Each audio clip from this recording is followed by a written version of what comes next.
ఇక్కడ మీ మధ్యలో నడిపించారు. దాన్ని బట్టి నేను నిజంగా ఆయనకు వందనస్తులై ఉన్నాను. ఒక్కసారి నెహెమ్యా గ్రంథం తెరుద్దాం. పరిశుద్ధ గ్రంథం తెరవగలిగిన వాళ్ళు, బైబిల్ తెచ్చిన వాళ్ళు నెహెమ్యా గ్రంథము 8వ అధ్యాయము 4వ వచనం. నెహెమ్యా గ్రంథము 8వ అధ్యాయము 4వ వచనం. అంతటా శాస్త్రియగు ఎజ్రా ఆ పని కొరకు కర్రతో చేయబడిన ఒక పీఠం మీద నిలబడెను. మరియు అతని దగ్గర కుడిపార్శ్వమందు మత్తిత్య, షేమ, అనాయ, ఊరియా, హిల్కియా, మయసయ్య అనువారును, అతని ఎడమ పార్శ్వమందు పెదాయ, మిషాయేలు, మల్కియా, హషుము, అష్బద్దాన, జకర్యా, మెషుల్లాము అనువారును నిలిచి ఉండేది. అప్పుడు ఎజ్రా అందరికంటే ఎత్తుగా నిలబడి జనులందరూ చూచుచుండగా గ్రంథం విప్పెను. విప్పగానే జనులందరూ నిలవబడిరి. ఎజ్రా మహాదేవుడైన యెహోవాను స్తుతింపగా జనులందరూ తమ చేతులెత్తి ఆమేన్ ఆమేన్ అని పలుకుచు నేలకు ముఖము ముంచుకొని యెహోవాకు నమస్కరించిరి. జనులు ఇలాగు నిలబడుచుండగా యేషువ, బాని, షరబ్యా, ఏమీను, అక్కూబు, షబ్బెతై, హోదియా, మయసయ్య, కిలీటా, అజర్యా, యోజబాదు, హనాను, షలాయేలును, లేవీలను, ధర్మశాస్త్ర తాత్పర్యములను తెలియచెప్పిరి. ఇటువలనే వారు దేవుని గ్రంథమును స్పష్టముగా చదివి వినిపించి జనులను బాగుగా గ్రహించినట్లు దానికి అర్థం చెప్పిరి. జనులందరూ ధర్మశాస్త్ర గ్రంథపు మాటలు విని ఏడ్వ మొదలు పెట్టగా అధికారి అయిన నెహెమ్యాయు, యాజకుడును, శాస్త్రినగు ఎజ్రాయను జనులకు బోధించు లేవీలను, మీరు దుఃఖపడవద్దు, ఏడవవద్దు, ఈ దినము మీ దేవుడైన యెహోవాకు ప్రతిష్ఠిత దినమని జనులతో చెప్పిరి. మరియు అతడు వారితో ఇట్లనెను, పదండి, కొవ్విన మాంసం భక్షించుడి, మధురమైన దానిని పానము చేయుడి. ఇదివరకు తమ కొరకు ఏమీ సిద్ధము చేసుకున్న వారికి వంతుడు పంపించుడి. ఏలయనగా ఈ దినము మన ప్రభువునకు ప్రతిష్ఠితమాయను. మీరు దుఃఖపడకుడి, యెహోవా యందు ఆనందించడం వలన మీరు బలము పొందుదురు. అలాగున లేవీలు జనులందరినీ ఓదార్చి మీరు దుఃఖము మానుడి, ఇది పరిశుద్ధ దినము, మీరు దుఃఖపడకూడదని వారితో అనిరి. ఆ తరువాత జనులు తమకు తెలియజేయబడిన మాటలన్నిటిని గ్రహించి తినుటకు త్రాగుటకు లేని వారికి పలహారములు పంపించుటకును సంభ్రమముగా ఉంచుటకును ఎవరిండ్లకు వాళ్ళు వెళ్ళిరి. ప్రార్థన చేసుకుందాం. పరిశుద్ధుడా, జీవముగల దేవాధిపతి, ఇదిగో ప్రభా, ఉదయం మరొకసారి యొక్క సన్నిధిలో మేమందరం నిలబడి ఉండగా నూతనంగా ప్రతిష్ఠించబడిన బలిపీఠం మీద ప్రభా నీ యొక్క సేవకు నిలబడుతూ ఉండగా మమ్మల్ని మరుగు చేయండి, మమ్మల్ని పక్కకి తప్పించండి. నీ మార్గంలో మీరు మాత్రం ప్రసంగించండి. నీ బిడ్డలతో నీవే మాట్లాడము, ముఖాముఖిగా మాట్లాడము, సూటిగా మాట్లాడము, తేటగా మాట్లాడము, స్పష్టముగా మాట్లాడము. గ్రహించుటకు కావాల్సిన శక్తి మాకు దయచేసి మా మధ్యలో మహిమను పొందమని సమస్త మహిమ, ఘనత, ప్రభావాలు మీ పేరిట ఆరోపిస్తూ ప్రభువైన యేసుక్రీస్తుని నామములో ప్రార్థిస్తూ ఉన్నాం. ఆమేన్. God bless you. అదని కూర్చున్నాం. Praise the Lord, praise the Lord, praise the Lord, praise the Lord, praise the Lord, praise the Lord, praise the Lord, praise the Lord, praise the Lord. God bless you. దేవుడు అందరిని దీవించును గాక. Amen. అందరు ఇక్కడే ఉన్నారా? Praise the Lord. ఒకసారి కొన్ని మాటలు మనం చూద్దాం. చదవబడిన లేఖన భాగాల నుంచి నెహెమ్యా గ్రంథం 8వ అధ్యాయము మొదటిగా 4వ వచనం చిన్న మాట. అంతటా శాస్త్రియగు ఎజ్రా ఆ పని కొరకు కర్రతో చేయబడిన ఒక పీఠం మీద నిలవబడిను. దేనితో చేయబడినండి? ఆమేన్. ఈరోజు మనం ఇక్కడికి వచ్చి కూర్చున్నాం. ఎందుకంటే ఈరోజు కూడికి పెట్టిన దాని యొక్క ముఖ్య ఉద్దేశము ఈ బలిపీఠము ప్రతిష్ఠించటమైనది. Praise the Lord. అయితే అక్కడ ఇంకో మాట కూడా, కొంచెం కిందకి వెళ్ళిన తర్వాత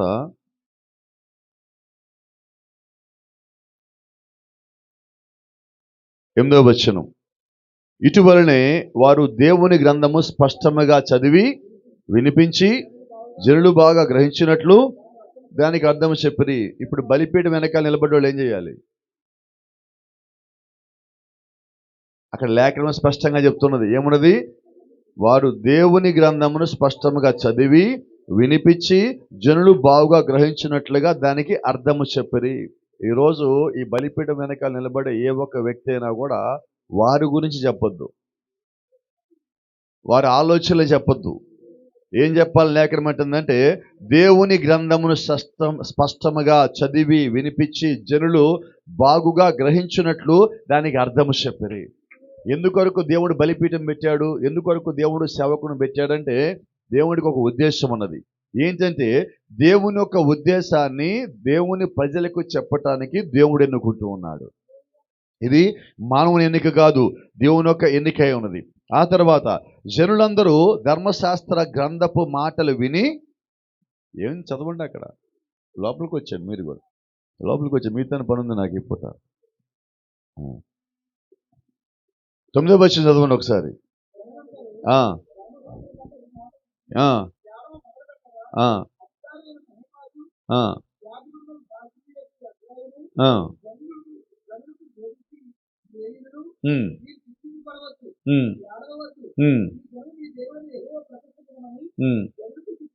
ప్రైజ్ ది లార్డ్. ఇప్పుడు 2 పనులు ఉన్నాయి ఇక్కడ.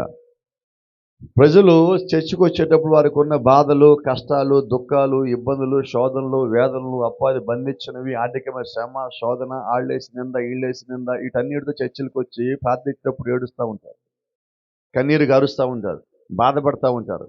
అప్పుడు సేవకుడు ఏం చేయాలంటే జనులకు బోధిస్తూ, మీరు దుఃఖపడవద్దు, ఏడవద్దు, ఈ దినము మీ దేవుడైన యెహోవాకు ప్రతిష్ఠిత దినమని జనులకు చెప్పండి. మీ తరపున దేవుడు ఉన్నాడు, మీరు చర్చికి వచ్చారు, మీరు ప్రార్థిస్తున్నారు, దేవుడు మీ మొరాలకిస్తాడు, ఇక మీరు దుఃఖపడవద్దు, మీరు ఏడవద్దు, దేవుడు మీకు సహాయం చేస్తాడు. ఇది దేవుడు ఎన్నుకున్న స్థలము, దేవుడు నీతో మాట్లాడతాడు, నీకున్న బలహీన తీసివేస్తాడు, నీకున్న వ్యాధి తీసివేస్తాడు, నీకున్న బాధ తీసివేస్తాడు, నీ కన్నీటిని తుడిచి నీ కన్నీటిని ఆనంద బాష్పాలుగా మార్చే దేవుడు ఇక్కడ ఉన్నాడు అని తెలియచెప్పడానికే దేవుడు ఈ స్థలాన్ని ఎన్నుకున్నాడు. ఆమేన్. Praise the Lord. కాబట్టి ఇప్పుడు ఒక సేవకుడు ఏం చేయాలంటే, ఒక బలహీనుడికి చర్చకు వచ్చినట్లయితే ఈ బలిపీఠం దేని కొరకు వాడాలి తెలుసా? ఆ బలహీనుడిని బలపరచడానికి. ఇది గాయపరిచే స్థలము కాదు, బలపరిచే స్థలము. ఇది తప్పులు చూపించే స్థలము కాదు, సరిదిద్దే స్థలము.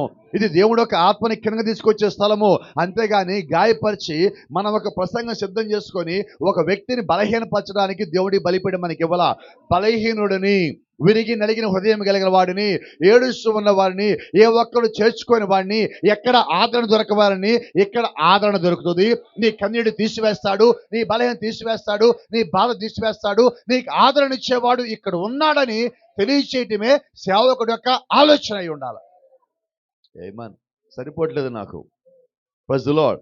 అంటారా చూడండి, మీరు దుఃఖపడవద్దు, ఏడవద్దు, ఈ దినము మీ దేవుడైన యెహోవాకు ప్రతిష్ఠిత దినమని జనులతో చెప్పిరి. మరియు అతడు వారితో ఇట్లనెను, పదండి, కొవ్విన మాంసం భక్షించుడి, మధురమైన దాన్ని పానము చేయుడి. ఈ మాట జాగ్రత్త. ఇది వరకు తమ కొరకు ఏమీ సిద్ధము చేసుకున్న వారికి వంతులు పంపించుడి. Praise the lord. ఈ మాట జాగ్రత్త గుర్తుపెట్టుకో. నిజంగా నువ్వు దేవుని కుమారుడు కుమార్తె అయితే సంఘంలో మన కూడికలు జరుగుతూ ఉంటాయి. ఈరోజు కూడా ఒకవేళ భోజనాలు కానీ ఏర్పాటు చేస్తే ఒక మాట చెప్తున్నా, భోజనాలు ఏర్పాటు చేస్తే భోజనాలు లాస్ట్లో మనం వండుకున్నంత ఆశించినంత మంది రాకపోతే భోజనం కొద్దిగా మిగులుతుంది. ఇది ఎవరికి పంపించాలి? బైబిల్ చెప్తుంది, ఇది వరకు తమ కొరకు ఏమీ సిద్ధము చేసుకునే వారికి వంతులు పంపించడి. ఏమైనా నిజంగా నువ్వు నిజమైన దేవుని సంఘంలో ఉంటే ఏం చేయాలంటే, ఎవరికైతే తినటానికి లేదో నువ్వు ముందు వారికి పెట్టాలి, ఎవరు వండుకోవడానికి లేదో వారికి నువ్వు పంపించాలి. అప్పుడు వాళ్ళు ఏం చేస్తారంటే, ఇదిగో మేము ఆ చర్చికి వెళ్ళకపోయినప్పటికీ దేవుడు మా కొరకు ఆహారం పంపించాడు, మమ్మల్ని దేవుడు జ్ఞాపకం చేసుకున్నాడు, మేము దగ్గరికి కూడా దేవుడు మమ్మల్ని కనికరించాడు. ఈ కారణం చేత వాళ్ళ సంఘానికి ఆకర్షించబడతారు. కాబట్టి ఈరోజు ఇది మా చర్చిలోది, మేము వండుకున్నాం, మేము కష్టపడ్డాం, నేను వండాను, నేను వడ్డిచ్చాను, ఇది నాకే అంటే నడవదు. ఏం చేయాలా? గట్టిగా చెప్దామా సరే? నిజంగా దేవుడి ప్రేమ నీలో ఉంటే ఇది దేవుడు ఒక ఆలోచన, ఇది దేవుడు ఒక చిత్తము. ఈ చిత్తమును నెరవేర్చాలంటే ఏం చేయాలంటే, ఎవరికి లేదో నీ మనసు ఎవరికి ప్రేరేపించిందో నువ్వు వారికి పెట్టినప్పుడు వారు ఆకర్షించబడతారు. ఆమేన్. ఒకసారి కాలపు ప్రవక్త కూడికలు ఒక చోట పెడతా ఉంటే ఒక సహోదరి ఆమె దగ్గర డబ్బులు మొత్తం ఖర్చు పెట్టి ఒక పెద్ద టెంట్ వేయించి మీటింగ్ పెట్టింది.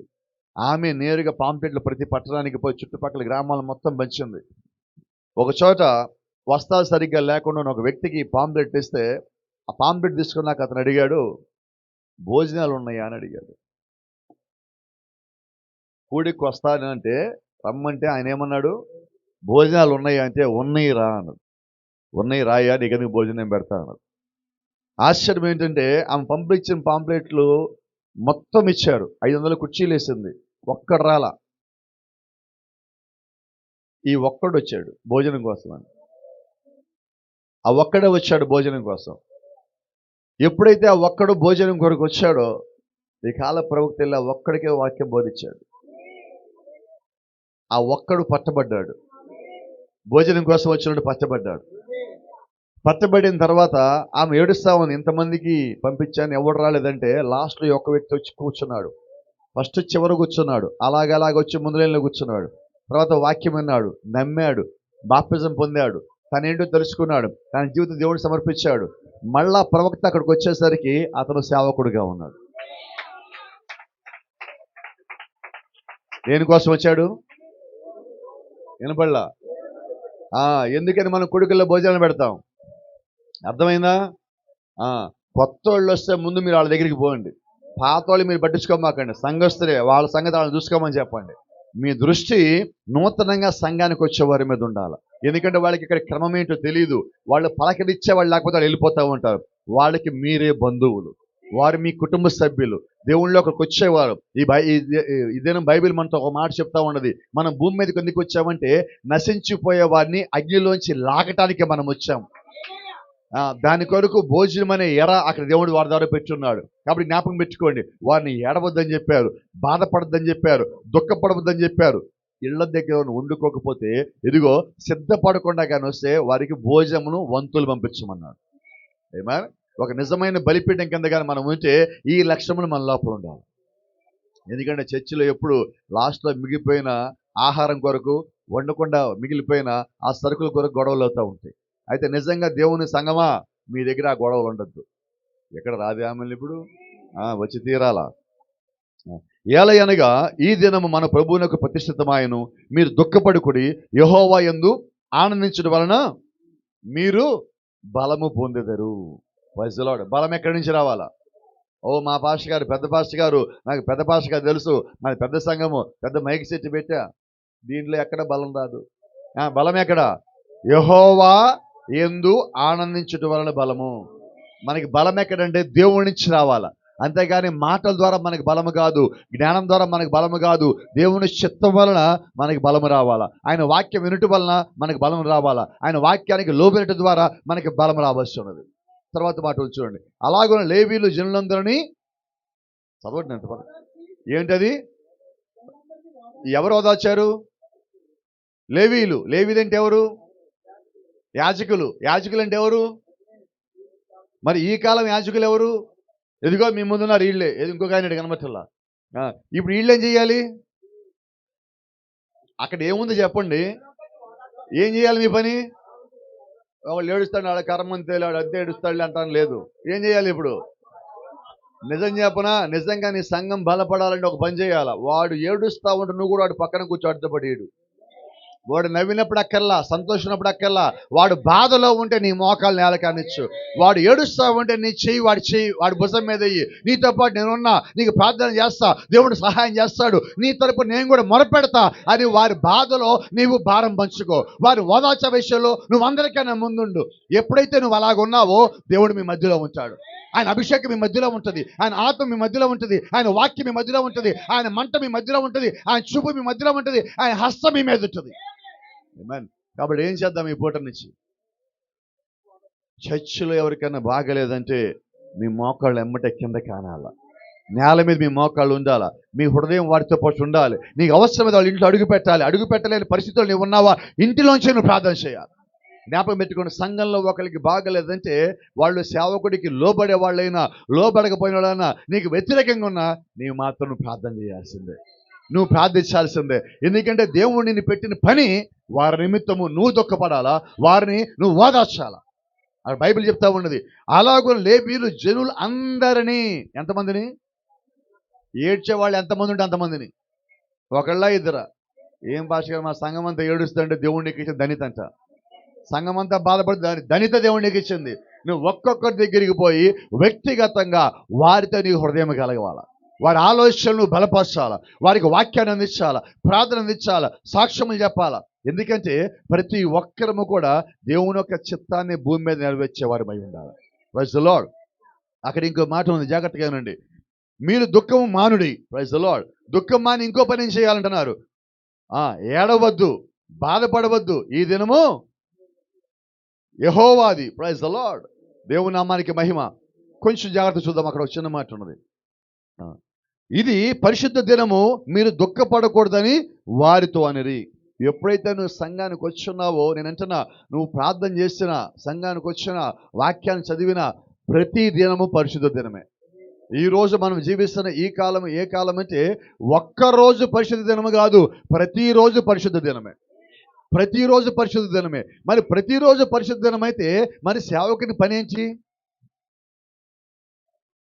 ప్రతిరోజు బాధపడేవాళ్ళు ఓదార్చటమే. బైబిల్లో ఒక మాట ఉన్నది, గతంలో కూడా మనం మాట్లాడుకున్నాం. సంతోషించే వారి ఇంటికి వెళ్ళట కన్నా, ఎందుకు చెప్పినట్టు మరి సేవకుడికి ఆ మాట? పోయినసారి అదేగా వాక్యం చెప్పుకున్నాం మనం, అవునా? మరి ఎవరింటికి వెళ్ళాలంటున్నాడు? ప్రలాపించే వాడికి, దుఃఖపడే వాళ్ళింటికి, బాధపడే వాళ్ళింటికి. ఎందుకంటే వాడికి దేవుడు అవసరం ఉన్నది, వారికి బలం అవసరం ఉన్నది, వారికి ఆవశ్యం అవసరం ఉన్నది, వారికి ఆదరణ అవసరమై ఉన్నది. సేవకుడు వచ్చాడంటే సమాధానం తీసుకొని వస్తాడని.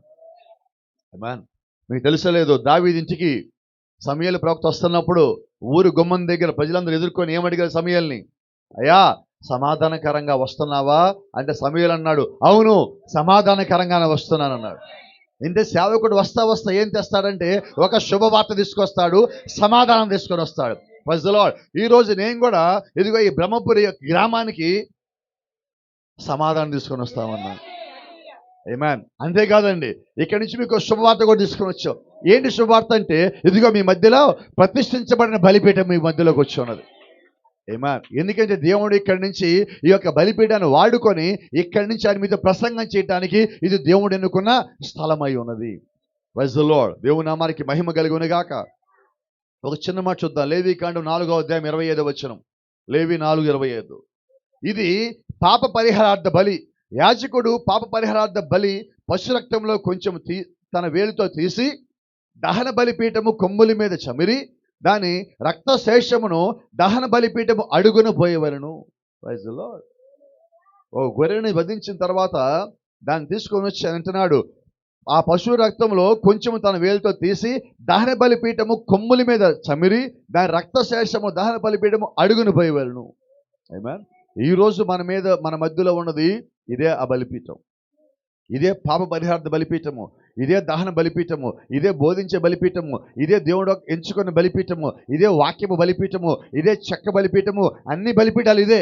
అయితే బైబిల్ అంటున్నది, ముందు బలి అర్పించగానే ముందు బలిపీఠం పైన దీన్ని చమరాలి ఆ రక్తముతో, ఆ తర్వాత మిగిలిన రక్తం బలిపీఠం కింద పోయాలి. Praise the lord. అంటే ఇప్పుడు మనం ఎక్కడ నిలబడ్డామంటే పాప పరిహారార్థ నిమిత్తము వధించబడే రక్తము పైన మనం నిలబడి ఉన్నాం. ఎప్పుడైతే మనం అక్కడ నిలబడి ఉన్నామో దాని నాకు అర్థం ఏంటో తెలుసా? పాపము నీ లోపల లేదు అని, పాపము దేవుడు తీసివేశాడని. దేవుని నామానికి మహిమ ఘనత ప్రభావం కలుగును గాక. చూడండి, ఈ కాల ప్రవక్త క్రైస్తవం మరియు అన్యత్వమైన వర్తమానం నుంచి వచ్చినమాట మేము చెప్తున్నా. తండ్రి, మా పాపములను క్షమించమని ప్రార్థించున్నాము, ఈ వర్తమానం మా హృదయంలో లోతుగా పాతుకును గాక. ఈ చిన్న ఆలయము నిర్మాణ క్రమములో ఉన్నది. ఏమంటున్నాడు? గడిగా చెప్పండి. ఈ చిన్న ఆలయము నిర్మాణ క్రమములో భాగముగా ఇదిగో ఈ బలిపీఠం ఈరోజు ఇక్కడికి వచ్చి ఉన్నది. ఈ బలిపీఠం వచ్చిందంటే దేవుడు మీతో మాట్లాడటానికి రంగం సిద్ధం చేశాడని అర్థం. ఆయన రంగం మీదకి రానయ్యి ఉన్నాడని అర్థం. Praise the lord. చూడండి, ఏదో అందమైన కట్టడం కొరకు మేము చూచుట కాదు, జనులు కూర్చోడు కొరకు మాత్రమే చూడాల. ఇదిగో మా చుట్టూ ఇటు పక్కన కట్టలు వేశారు, అటు పక్కన పెయింటింగ్ లేదు, అటు పక్కన స్లాబ్ లేదు, అటు పక్కన. దేనికి వచ్చావు చర్చికి? కూర్చోడానికి ఉందా లేదా? మాకు అలా ఫ్యాన్ లేదే, ఏసీ లేదే, ఇరుగ్గా ఉంది, లోపల ఉంది, చిన్న గది ఉంది, అసలు దేవుడి కొరకు వచ్చావా అంటున్నా. నువ్వు దేవుడి కొరకు వస్తే ఏం చేయాలంటే ఎంత చోటు దగ్గర లోపల కూర్చోవాలి. మరి వాళ్ళు దేవుడిని ప్రేమించేవాళ్ళు చూడండి, బయట ప్లేస్ లేక వాళ్ళు నిలబడి ఉన్నారు. మరి ఎప్పుడేమనాలా? ఇక్కడ చేయాల్సింది ఏంటంటే వాక్యము మీ యొద్దకు వచ్చినప్పుడు నువ్వు ఏం చేయాలో అది చేసేయాలి. తర్వాత దేవుడు రంగం మీదకి వచ్చి ఏం చేయాలో అది చేస్తాడు. ఇంకొకటి చూడండి, ఒక మాట అన్నాడు, మాది చాలా పెద్ద ఆలయమని జనులు అతిశయించుకుంటున్నట్లు చేయము. మా చర్చే పెద్దది, మామే పెద్ద అని అనుకోకుండా ఉండటానికి దేవుడు మనల్ని ఇలా పెట్టాడంటున్నాడు. ఏమా చూడండి, యేసుక్రీస్తు అనే గురిని వారెన్నడూ పోగొట్టుకోకుండా చూడము. ఈరోజు ఒక సేవకుడు బలిపీఠం దగ్గర నిలబడితే ఏం చేయాలంటే, సంఘానికి వచ్చే వాళ్ళ గురి యేసు మీద మాత్రం ఉండేలాగా చేయాలి. వచ్చిన విశ్వాసులు వాళ్ళ గురి యేసు మీద మాత్రమే ఉండాలి. వారికి దేని చూడొద్దు. నీ పక్కన అందంగా ఉండని, అందవిహంగా ఉండని, నీ పక్కన కూర్చోండి మంచి బట్టలు ఉండని ఉండకపోని, నీ గురి ఎక్కడ ఉండాలంటే అదిగో అక్కడ ఉండాలి. యేసు మీద ఉండాలి, కలవరి మీద ఉండాలి, క్రీస్తు మీద ఉండాలి, రక్తం మీద ఉండాలి, అభిషేకం మీద ఉండాలి, అగ్ని మీద ఉండాలి, వాక్యం మీద ఉండాలి, ప్రార్థన మీద ఉండాలి, విశ్వాసం మీద ఉండాలి, బలం మీద ఉండాలి, నీ హృదయం మార్చుకునే దాని మీద ఉండాలి, ఆయనకి లోబడి దాని మీద ఉండాలి, ఆయన చిత్తము నెరవేర్చే దాని మీద ఉండాలి. ఎప్పుడైతే నీ ఆలోచన అటువైపు తిరిగినాయో దేవుడిని లోపలికి దిగి రాగలడు, నిన్ను మార్చగలడు, నిన్ను పూర్తిగా కొత్తగా చేసేయగలడు దేవుడు. ఎప్పుడు నీ దృష్టి అంతా ఆయన మీద ఉన్నప్పుడు. Praise the lord. చూడండి, ఆయనే వారి ఆలయము నింపునట్లు చేయము. ఎవరు నింపాలి ఆలయాన్ని? ఈ చర్చిలో ఖాళీ ఉంది, మనం ఏదో చేసి ఏదో స్కాములు చేసి చర్చను నింపాలనుకుంటే అది నిలబడదు. సంఘాన్ని నింపేవాడు దేవుడై ఉన్నాడు. ఈ కాల ప్రవక్త ఒక మాట అంటాడు, సంఘాన్ని ప్రజలతో నింపొద్దు కానీ ఆయన ఆత్మలతో నింపొంది అన్నాడు. ఎవరితో నింపాలి? నిజంగా ఒక భారం కలిగిన వ్యక్తి సంఘంలోకి వస్తే ఆ ఒక్క వ్యక్తి చేసే ప్రార్థన సంఘంలో వాతావరణం మొత్తం మారుస్తుంది, సంఘంలో పరిస్థితి మొత్తం మారుస్తుంది. సంఘంలో ఒక్క వ్యక్తి స్వస్థతగాని పొందుకుంటే అతను కలిగిన విశ్వాసం సంఘం మీద మొత్తం పనిచేస్తుంది. సంఘంలో ఒక్క వ్యక్తి ప్రార్థన చేస్తే, ఒక వ్యక్తి పాటపాడితే, ఒక వ్యక్తి ప్రసంగం చేస్తే వారి ఆత్మ, వారు పొందుకున్న ఆత్మ ఏదైతే ఉన్నదో అది సంఘంలో అందరి మీద పనిచేస్తుంది. కాబట్టి ఈరోజు మనం సంఘానికి ఎందుకు వచ్చామంటే, ప్రతి ఒక్కడు ఒక్కొక్క ఆత్మను తేటం కాదు, ప్రతి ఒక్కడు కలిసి పరిశుద్ధాత్మని కిందకి తేవలసి ఉన్నాం, ఆ రంగం మీదకి పిలవలసి ఉన్నాం. Praise the lord. చూడండి, వారి హృదయములను బలిపీఠముల మీద పరిశుద్ధాత్మ అగ్ని మరియు శక్తి దిగవచ్చునుగాక. ఏం రావాలి సంఘంలోకి వచ్చిన వాళ్ళ మీద? చాలా జాగ్రత్త. ఇది సంఘానికి బలిపీఠము. అయితే నీ దగ్గర ఒక బలిపీఠం ఉన్నది, నీ హృదయము దేవుడికి బలిపీఠమై ఉన్నది. ఇప్పుడు ఈ బలిపీఠము ఇక్కడ ప్రతిష్ఠించాము, మరి మీ బలిపీఠాల సంగతి ఏంటి? ప్రతిష్ఠించారా? దేవుడు ప్రతిష్ఠించారు, మీరు ప్రతిష్ఠించారా అంటున్నా. ఆయన పని ఎప్పుడో చేశాడు, కానీ మనమే చేయటల్లా. ఈరోజు మనం చేయాల్సిన పని ఏంటంటే, నీ హృదయమైన బలిపీఠాన్ని నువ్వే తిరిగి దేవుడికి ప్రతిష్ఠించు. ఇప్పుడు దాకా ఏ చెత్త పెట్టావో, ఏ చండాలం ఉందో, ఏ దరిద్రం ఉందో, ఏ వ్యర్థం ఉందో, ఏ లోకం ఉన్నదో, ఏ చెడ్డ ఆలోచన ఉన్నదో, ఈరోజు ఆ బలిపీఠం మీద అగ్నిగా దించితే ఆ చెత్త మొత్తం కాలిపోతుంది, ఆ చెత్త అంతా కాలిపోతుంది. మీకు ఒక సంగతి జ్ఞాపకం చేస్తా. మోషే ఆ కొండ మీదకి వెళ్ళి దేవుడితో మాట్లాడుతుంటే పొద కాలుతూ ఉంది కానీ పొద బూడిదైపోలా. అలాగే ఈ రోజు నీ బలిపీఠం మండుతూ ఉండాలి, అది కాలిపోదు, బూడిదైపోదు. చెత్త కాలిపోతుంది, వ్యర్థం కాలిపోతుంది, లోకం కాలిపోతుంది, చెడిపోయింది కాలిపోతుంది, పాడైపోయింది కాలిపోతుంది. అయితే అగ్ని మాత్రం నిత్యము నీ హృదయమైన బలిపీఠం మీద మండుతూనే ఉండాలా. మండాలా వద్దా? ఎలాగ మండాలి? నిత్యము మండుతూ ఉండాలి, ప్రతిరోజు మండుతూనే ఉండాలి, అగ్ని వలె మండుతూనే ఉండాలి. Praise the lord. దేవుని నామానికి మహిమ కలుగును గాక. ప్రవక్త ప్రభువా, ప్రతి వ్యక్తి యొక్క హృదయమే నిజమగు బలిపీఠమై ఉన్నది. Praise the lord. ఇప్పుడు ఈ బలిపీఠం మీద భూ సంబంధంగా ఉన్న మేము, దేవుని యొక్క సేవకులుగా ప్రతిష్ఠించబడి అభిషేకించబడిన మేము మా చేతులు ఇక్కడ పెట్టి ప్రార్థన చేసి దీన్ని ప్రతిష్ఠించాం. ఏమా మరి వర్తమానం ఏముంటుంది? ప్రతి వ్యక్తి యొక్క కొద్దిమంది అల్లా, సంఘంలో వాళ్ళల్లా, పాస్టర్ గారి కుటుంబంలో వాళ్ళల్లా ఏమంటున్నాడు? ప్రతి వ్యక్తి యొక్క హృదయమే నిజమగు బలిపీఠమై ఉన్నది. ఇంకో మాట చెప్తా, ఇది నిజమైంది కాదు. నీ హృదయంలో ఉన్న బలిపీఠం నిజమైన బలిపీఠం. అంటే మంట ఎక్కడ ఉండాలి? ఎక్కువ. నీ హృదయంలో మండితే ఇక్కడ చెత్త రాదు, నీ హృదయంలో మండితే ఈ గుమ్మంలో పోయి చెత్త రాదు, నీ హృదయంలో మండితే నీ ఇంట్లోకి చెత్త రాదు, నీ హృదయం మండితే నీ ఒంట్లోకి చెత్త రాదు. కారణం ఏంటంటే మండేది నీ మంట కాదు, పరిశుద్ధ అగ్ని అయి ఉన్నది, దేవుడు యొక్క ఆత్మ అయి ఉన్నది, ఆయన యొక్క స్వభావం అయి ఉన్నది. ఆయన మంట నీ లోపల ఉండగా లోక నీ లోపలికి రాలేదు. Praise the lord. చూడండి, ప్రతి హృదయపు బలిపీఠం మీద ఈ వాక్యము ఈ ఉదయమున బరువుగా పడవాలని ప్రార్థిస్తున్నాను. ఏమా అగ్ని మండాలి ఆయన అంటున్నాడు, బరువుగా, కొద్దిగా కాదు, చిన్న మంట కాదు, పెద్దగా మండాలి. మీరు చూస్తే కొండ మీద దేవుడు మోషేతో మాట్లాడినప్పుడు పొదంతా మండుతుంది. పొదలో ఒక ఆకు కాదు, పొదలో ఒక కొమ్మ కాదు, పొదలో ఒక రెమ్మ కాదు, పొదలో ఒక కాండము కాదు, పైనుంచి కింద వరకు పొదంతా మండుతూ ఉండదు. ఎప్పుడైతే ఆ పొద మండుతూ ఉండదో ఆ మండుచున్న పొదకి మోషే ఆకర్షించబడ్డారు. Praise the Lord. అయితే ఈరోజు ఒక మాట చెప్తా.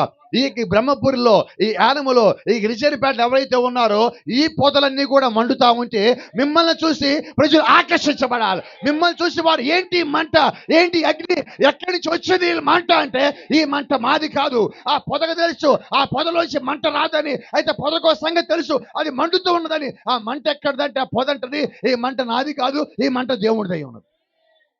మరి నీ లోపల అగ్ని ఏం చేయాలా? గట్టిగా చెప్పాలా? అగ్ని ఏం చేయాలి? మండాలి. ఎలా మండాలంటే ఇతరులు నీలో ఉన్న మంటను చూడాలా, ఇతరులు నీ జీవితం చూడాలా, ఇతరులు నీ సాక్ష్యం చూడాలా. నీ హృదయం మీద, నీ హృదయమైన బలిపీఠం మీద మండుచున్న అగ్నిని వాడు చూసినప్పుడు అప్పుడు వాళ్ళు వర్తమానికి ఆకర్షించబడాలి. ఒక రహస్యం చెప్పనా? మండుచున్న పొదని ఆ కొండ మీద ఎంతమంది చూశారు? ఎంతబడ్లా? అయితే ఆ ఒక్కడే మోషే మండుచున్న పొదను చూసిన తర్వాత అక్కడి నుంచి వెళ్ళిపోయిన తర్వాత ఆ పొద మండటంలా, ఆ పొద ఆరిపోయింది. ఇప్పుడు ఆ మంట ఎక్కడుంది? మోషేలో ఉన్నది. ఇప్పుడు మోషే ఈ మంట పట్టుకొని పోయి అక్కడ దాదాపుగా 20 లక్షల మందికి అంటించాడు. ఎంతమందికి? మరి ఇప్పుడు ఈ రోజు మీ పొదలు మండితే, మీ హృదయాలు మండితే, మీ బలిపీలాలు మండితే, ఈ బ్రహ్మపురి మండితే, యానం మండితే, గిరిజనపేట గారు మండితే మీరు ఒక్కరు కాదు, ఒక్కొక్కరు 20 లక్షల మంది నడిపించవస్తున్నారు. వాడు ఎక్కడికన్నా నడిపించలా. మండిన తర్వాత మోషే ఇంటికి ఒక మాట అన్నాడు, ఇదిగో సిప్పోరా, నేను ఈజిప్ట్ వెళ్తున్నా. ఏంటది? ఈజిప్ట్ వెళ్తున్నా. సిప్పోరా అంటుంది. నీకు తెలుసా నువ్వు ఎక్కడి నుంచి పారిపోయి వచ్చావో? ప్రవక్త అన్నాడు, కొన్నిసార్లు భర్త బలమైన విశ్వాసంతో ఉంటే భార్య మురుగుతో పొడుస్తుంది అన్నాడు. పెద్ద మీటింగ్ పెడదామంటే ఏమంటది, పోయినసారి మీటింగ్ అయినా అప్పులేం కావలేదు, మళ్ళీ మీటింగ్ అంటున్నావా అంటది. అంటదా అందా? అవునని చెప్పరు ఎవరు అన్నోళ్ళు చెప్పరు ఎవరు అంటారు అనరా? మరి ఆయన ఏమంటున్నాడు? అప్పుడే నువ్వు పారిపోయి వచ్చావు చంపుతారని. అప్పుడు నీకు 40 ఏళ్ళు, ఇప్పుడు 80 ఏళ్ళు. అప్పుడు బలంగా ఉన్నావు, కత్తి తిప్పావు, కర్ర తిప్పావు, బల్లి వేసినావు, డాలు పట్టుకున్నావు, పరిగెత్తగలవు, దూకగలవు, ఎక్కగలవు, అన్ని చేయగలవు. ఇప్పుడు ముసడపోయి కర్ర పెట్టుకుని నడుస్తున్నావు.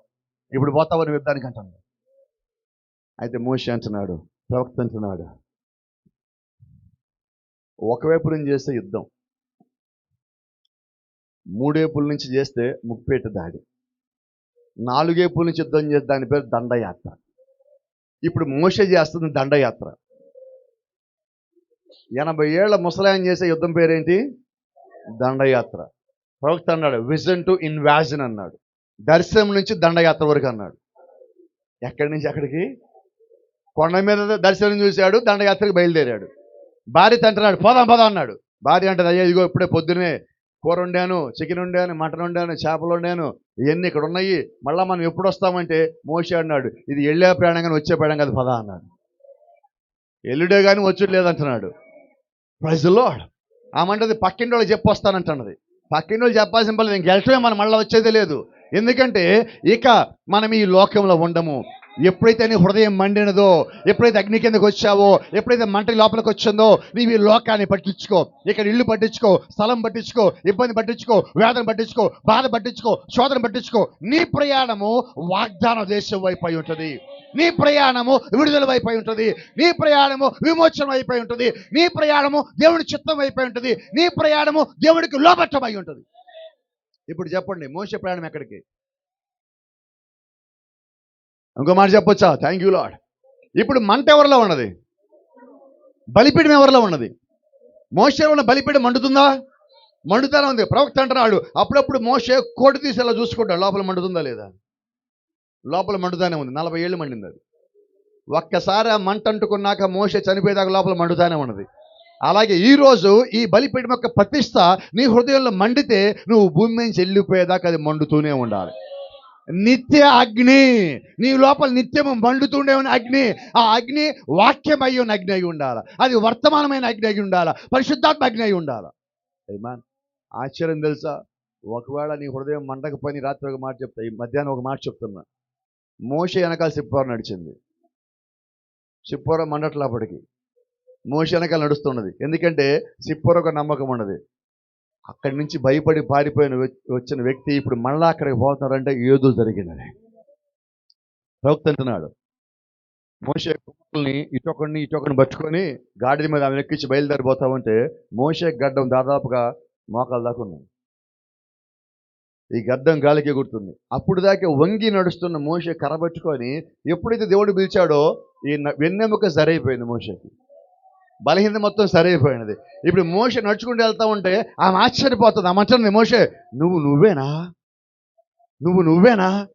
పొద్దులు కూడా నడుము నొప్పి అన్నావు, పొద్దులు కూడా బలహీనంగా ఉన్నాను, ఇప్పుడేం జరిగినది?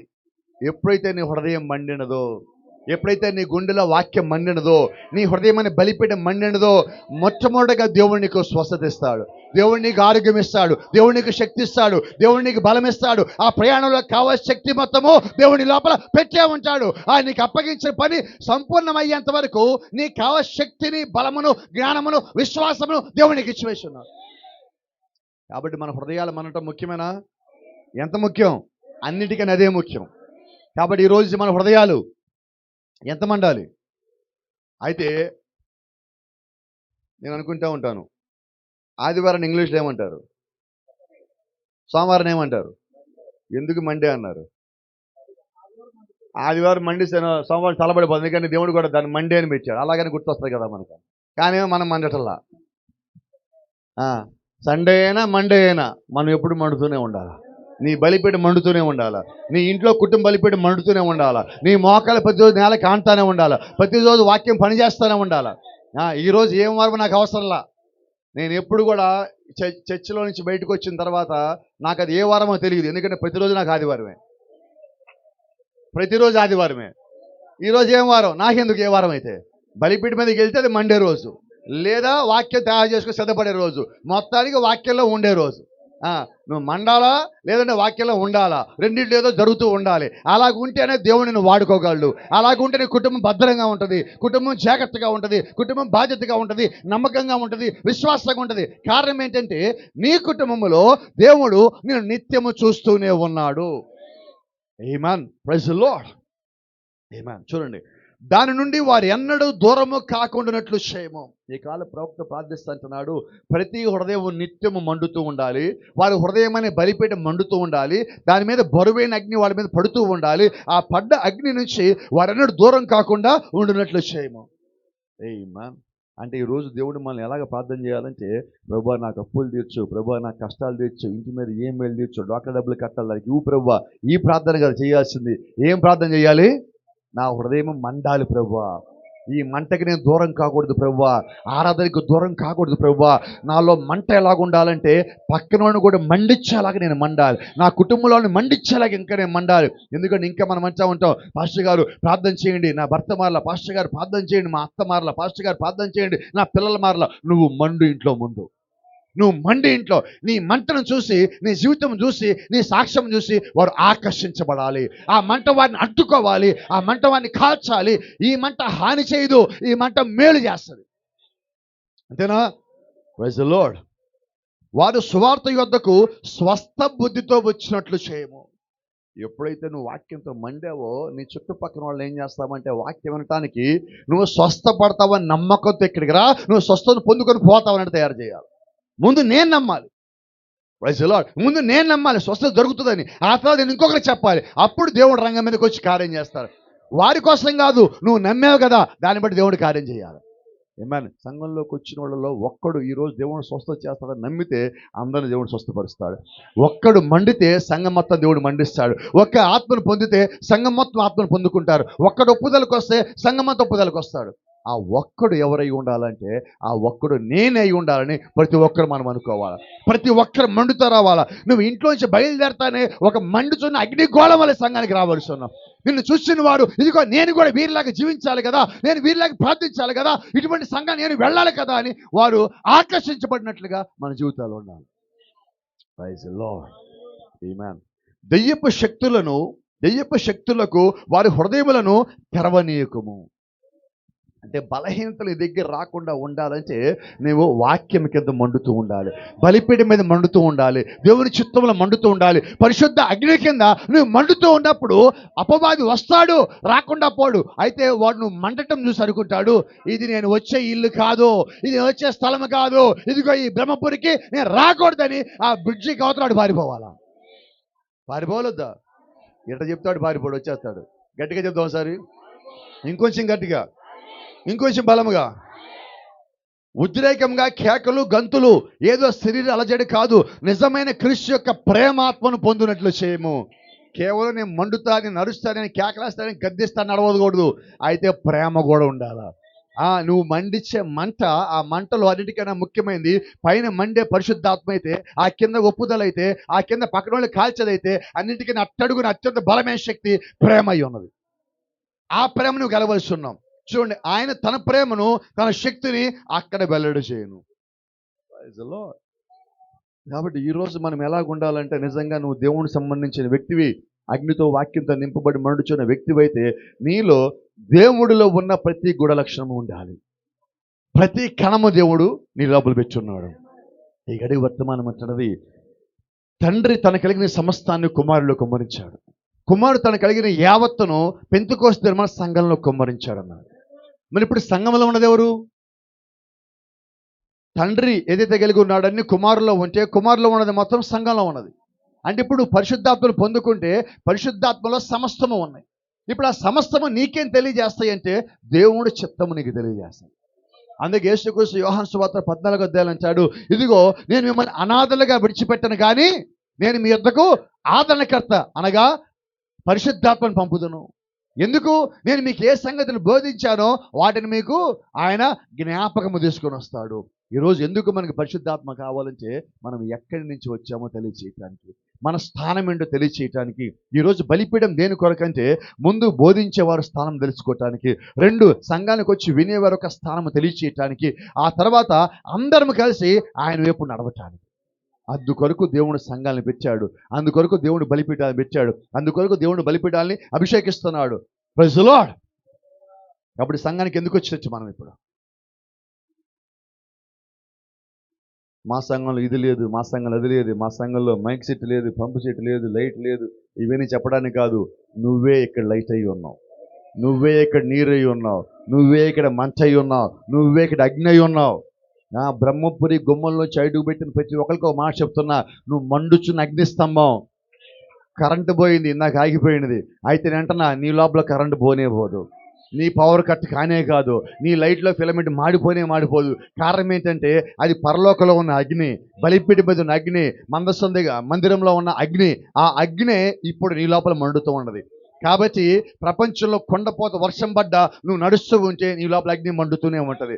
బయట ఎండ, లోపల మంట, బయట వర్షము, లోపల మంట, బయట చలి, లోపల మంట. అది 365 రోజులు మండే మంట అయి ఉన్నది. అది కేవలం డిసెంబర్ 25 కాదు, ఈస్టర్ కాదు, గుడ్ ఫ్రైడే కాదు, ప్రతిరోజు మండే మంట అయి ఉన్నది. ఆ మంట దేవుడు వర్తమానంలో పెట్టున్నాడు, ఆ మంట దేవుడు విశ్వాసాలు పెట్టున్నాడు. ఆ కొండ మీద మోషే మాత్రమే మంట తీసుకోవాలా. కొండ నుంచి మోషే దిగిన తర్వాత, మోషే దగ్గర నుంచి 20 లక్షల మంది ప్రజలు 2 తీసుకున్నారు ఆ మంట. ఎవరాళ్ళు? యెహోషువ, కాలేబు. అయితే మంట అందరూ చూశారు, తీసుకున్నంతమంది. అలాగే సంఘానికి వస్తారు అందరూ మంటను చూస్తారు. ఆహా, మా పాస్టర్ గారు బాగా చెప్పారు, ఆహా అద్భుతంగా ఉన్నది, ఈరోజు దేవుడు మాట్లాడారు అంటారు, కానీ తీసుకునే వాళ్ళు కొద్దిమంది ఏమంటారు. నేనంటాను, బయట మంట కాదు, నీ లోపల నిత్యము మండుతూనే ఉండాలి. ఒక మాట మీకు జ్ఞాపకం చేస్తా, మన ఇంట్లో పొయ్యిలో మంట లేకపోతే భోజనం వస్తా శరీరానికి రాదు కదా. అలాగే ఆత్మలో మంటకపోతే నీ ఆత్మకు కూడా భోజనం రాదు. నువ్వు సంఘంలో మండకపోతే లోపల భోజనం రాదు. కాబట్టి నువ్వు ఇంట్లో భోజనం చేయకపోతే ఎలా బలహీనం అవుతావో, సంఘంలో భోజనం చేయకపోతే అలా బలహీనం అవుతావు. కాబట్టి ఇంకేం గుర్తు రావాలంటే, ఆదివారం ఆరాధన మానొద్దు, బుధవారం ఆరాధన మానొద్దు, ప్రత్యేకమైన ప్రార్థన మానొద్దు, ఉపవాస కూడికి మానొద్దు, ఆన్లైన్ ప్రేయర్ మానొద్దు. దేవుడు నిన్ను ప్రేమించి మీ సంఘంలో ఏ కొడుకు ఇచ్చారో ఆ కొడుకు నువ్వు మానవద్దు. ఎందుకంటే ఎక్కడ మంట తగ్గిపోతా ఉంటే దేవుడు అక్కడ ఎమ్మటి ఒక కొడుకుని పంపిస్తాడు, అక్కడ ఒక సేవకుడు నిలబెడతాడు, ఆత్మను మండిస్తాడు. ఆ మంటను మండుతానే ఉండాలి. ఎప్పటిదాకా అంటే ఆయన చేరేదాకా. ఎప్పటిదాకా మండుదాం? ఈరోజు అనుకుంటా, అబ్బా ఈరోజు మంట మంచామండి, రేపేంటి? ఈరోజు ఏం వారం? నాకు ఏ రోజైనా మండే రోజు, మీకే రోజు మీకు మండే రోజు అవ్వాలా. పేరేమైనా పెట్టుకోండి, 7 రోజులు మండాలా, నాకు తెలిసింది అది. కాబట్టి ఏం చేద్దాం, మొన్న సండే, నిన్న మండే, ఈ రోజు కూడా మండే. ప్రతిరోజు నీకు మండేనే. ఎందుకని మండే అంటే, నిన్ను చూసిన ప్రతి ఒక్కడు ఇది ఏంటి, ఎప్పుడు గెలిపినా వాక్యమే మాట్లాడతాడు, ఎప్పుడు గెలిపినా ప్రార్థన అంటాడు, ఎప్పుడు గెలిపినా విశ్వాసం అంటాడు, ఎప్పుడు గెలిపినా వాక్యం చదవమంటాడు, ఎప్పుడు చదివినా వర్తమానం చదివానంటాడు, ఇది జీవితం ఇంతేనా అంటే, అంతే నా జీవితం. ఎందుకనంటే దేవుడు నన్ను మండిచ్చాడు. ఈ మంట ఆరిపోనీయకుండా చూసే బాధ్యత నాకు ఇచ్చాడు. నా పని మండటమే. వస్తావా రా, ఇద్దరం కలిసి మండుదాం. ఎంఐ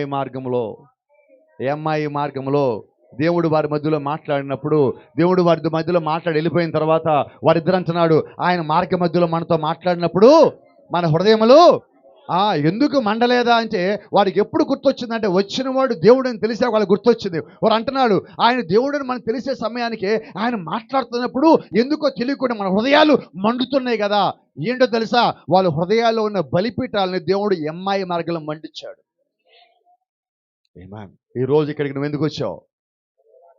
బలిపీఠం చూడటానికా, చర్చను చూడటానికా, గుంటూరు నుంచి వచ్చిన వ్యక్తిని చూడటానికా, ఈ సేవకులు చూడటానికా, ఈ కొడుకులో ఉండటానికా? కాదండి, మండటానికి వచ్చావు.